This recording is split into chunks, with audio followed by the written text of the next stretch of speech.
Donc il fallait vraiment lever de l'argent et j'avais estimé qu'il faut lever entre 15 et 20 millions, 15 millions la première année. Et ensuite j'ai pris ce plan et je l'ai découpé en tâches. Et j'avais un plan de 105 tâches. Et j'ai présenté tout ça au conseil, ils ont présenté le plan Utopia au niveau, puis j'ai dit voilà les tâches qu'on a à faire. J'ai eu une question d'un administrateur qui me dit combien il faut réussir pour que ça passe. Et je lui ai dit 100%. S'il y en a une sur les 105 tâches qui ne passe pas, c'est impossible.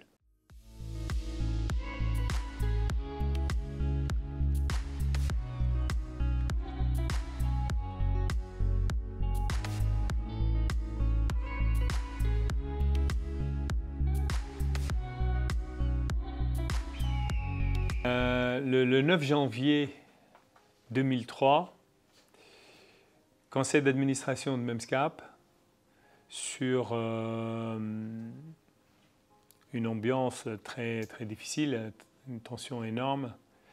Pour plusieurs raisons, la situation est critique, mais aussi, même à titre personnel, Memscap, son introduction en bourse, si fulgurante, etc., a rendu tous ceux qui ont été dans ce projet ou dans cette histoire des stars, en fait, des gens qui ont fait des choses extraordinaires, que ce soit l'entrepreneur, donc moi, les équipes, mais aussi les investisseurs qui ont bien choisi. Et ceux qui n'ont pas été pris sur la route ont été considérés comme avoir fait la plus grosse erreur de leur vie, etc. D'ailleurs, il y en a un des investisseurs qui a beaucoup négocié avec moi dans le cours des levées de fonds de Memscap et que je n'ai pas pris et qui a reconnu publiquement avoir fait une grosse erreur sur ce dossier-là.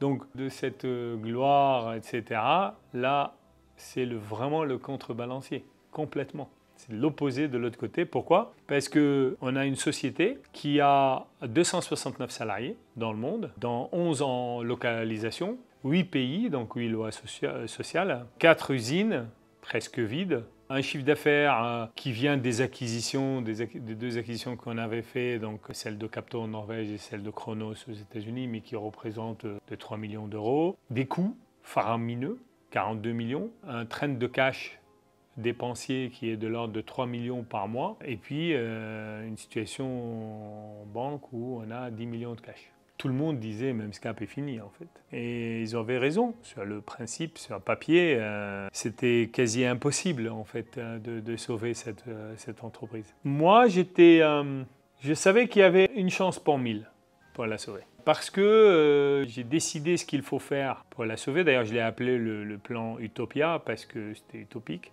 Mais je l'ai d'abord coupé en 3 étapes. Ça veut dire que je me suis dit, il faut faire du chiffre à hauteur à peu près de la moitié des coûts.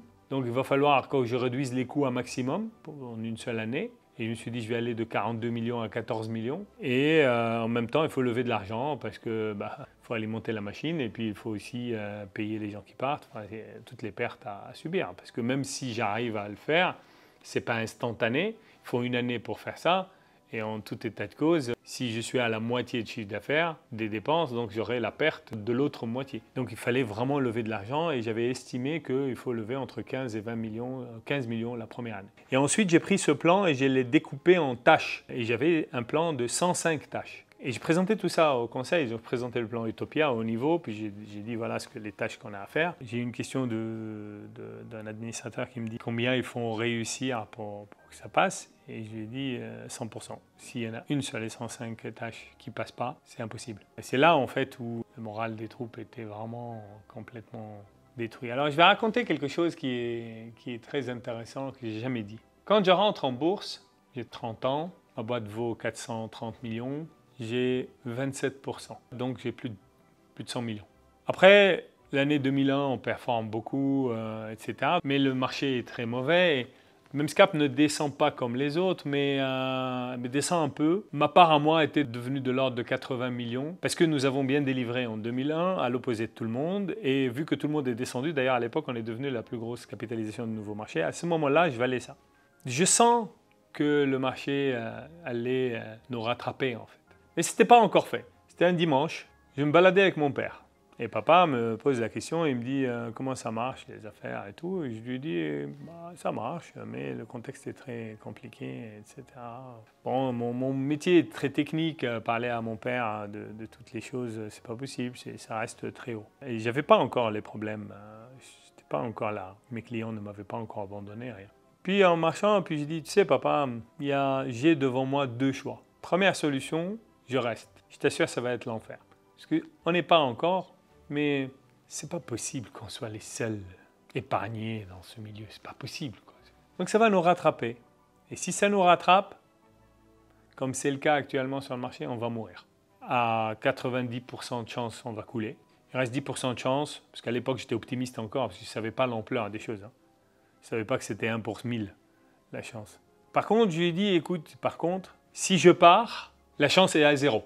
N'importe quel autre dirigeant qui vient à ma place, quelle qu'il soit sa connaissance et ses compétences, n'arrivera pas à la sauver parce qu'il ne connaît pas tous les recoins de la société comme moi je la connais. Elle est très éclatée sur Terre.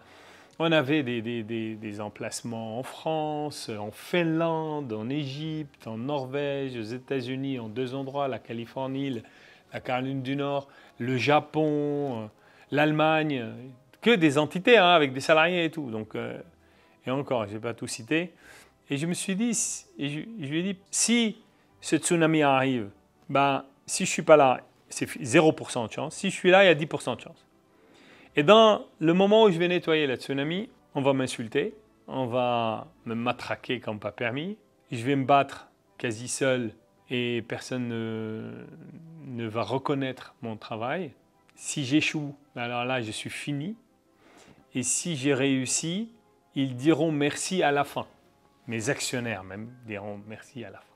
Par contre, j'ai une autre voie. Et c'est très très simple. Je recrute quelqu'un, je le nomme PDG. J'ai dit à tout le monde, écoutez, moi j'ai fait mon taf. J'ai créé cette boîte, je l'ai financée, je l'ai ramenée en bourse, j'ai levé l'argent qu'il faut.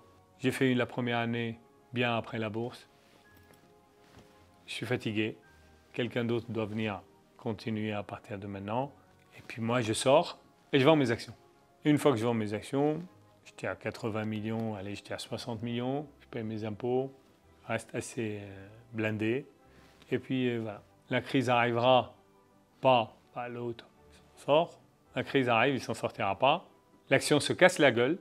Je peux même revenir, dire la boîte est en train de couler, je l'achète pour quelques millions, je la sauve et j'apparais comme le sauveur.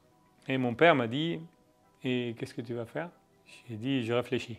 Il m'a dit, tu sais, c'est pas important ce que les gens pensent. C'est important ce que toi tu penses. C'est vrai que si tu pars, tout le monde dira que tu es un génie. Tu as créé cette boîte, tu l'as ramenée très haut, tellement haut en si peu de temps. Tu es parti, elle se casse la gueule. Tu reviens la sauver. Entre-temps, tu t'es fait une fortune. Les gens vont voir ça et ils vont dire ça. Tu restes, les gens vont dire, vont t'insulter comme tu l'as dit, etc. Et peut-être que tu mourras sur la route et si ça meurt, tu n'as plus d'argent. C'est destructif. Mais au fond de toi, tu sais. Et oui, au fond de moi, je sais. Il m'a dit, bon après-midi.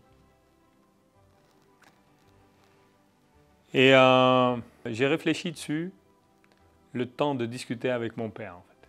Parce qu'on est élevé dans la famille d'une manière on est des gens très très honnêtes, en fait. Tous on est comme ça, en fait. Moi, j'ai remarqué que mon frère Georges est pareil, Joseph est pareil, Jeanne est pareil.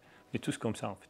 Et moi, je me suis dit une seule chose, je vais me regarder dans le miroir et je sais. Et peu importe, l'argent pour moi n'a jamais été très important. Pour moi, l'honneur, je choisirais toujours l'honneur sur l'argent. Et du coup, j'ai décidé de rester.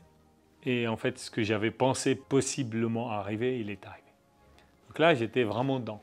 Et ce jour-là, le conseil d'administration, quasi en larmes, on dit, mais Jean, comment tu vas réussir à faire tout ça, quoi? Puis il y a une discussion, est-ce qu'on ne doit pas passer par une solution mandat ad hoc? Avant le dépôt de bilan et les choses comme ça, on peut appeler un mandataire, le mandataire arrive, il gèle. Et, par exemple, on avait du cash pour les banques gelé en garantie. Il y en avait à peu près 10 millions en cash garanti. Et si je passais par un mandataire ad hoc, il me le débloque le cash garanti en 10 minutes. Quoi. Donc à la place d'avoir 10 millions, j'aurais 20 tout de suite. Mais j'ai dit à mon conseil, non, je ne le ferai pas. J'ai signé sur le document de banque et à ma signature, tout ce que je me suis engagé, je le ferai. Ce n'est pas possible. Nous, ils nous ont emprunté de l'argent. Parce qu'une des choses aussi qu'on avait, c'est qu'on avait 37 millions de dettes, mais il y avait en face 10 millions de cash frisé. Donc j'aurais pu avoir ces 10 millions. J'ai dit non, je ne peux pas faire ça aux banquiers qui m'ont fait confiance, c'est pas possible. Et le conseil me dit, mais genre, arrête tes conneries, il y a une difficulté là. c'est fait pour. C'est le process. Tu appelles le mandataire, il débloque les 10 millions et c'est fini. Ça te donne de l'air pour pouvoir sauver la boîte, parce que sinon tu vas les envoyer tous au mur. Il dit, écoutez, si vous voulez faire ce genre de choses, je ne suis pas le bon type pour. C'est simple, il faut trouver quelqu'un d'autre. Moi, je ne le ferai pas. Je vais essayer de régler le problème sans ça. La seule chose, c'est que je dirai la vérité aux banques et je leur demanderai de rembourser la dette, de continuer à payer les intérêts tous les trimestres, mais qu'ils me donnent 2-3 trimestres pour que, sans rembourser la partie capitale. Donc à la place de rembourser, je me rappelle à l'époque, j'avais 1,1 million par trimestre d'euros à rembourser. Et à peu près 100 000 était l'intérêt et le million, c'était le capital.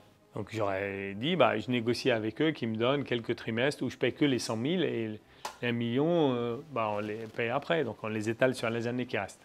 Et finalement, le board m'a dit, Jean, écoute, on ne peut pas faire ton boulot, donc tu fais ce que tu veux. Mais nous, on trouve ça incroyable, quoi. Tu te compliques la vie. À chaque fois, la pente, elle est déjà comme ça. Tu veux quoi? Tu veux voler? C'est comme ça, la pente maintenant. Et en fait, je ne l'ai pas fait. À la fin du process de recovery, j'ai remboursé les banquiers absolument tout, en payant même une indemnité de remboursement anticipé, parce que j'ai remboursé avant la date.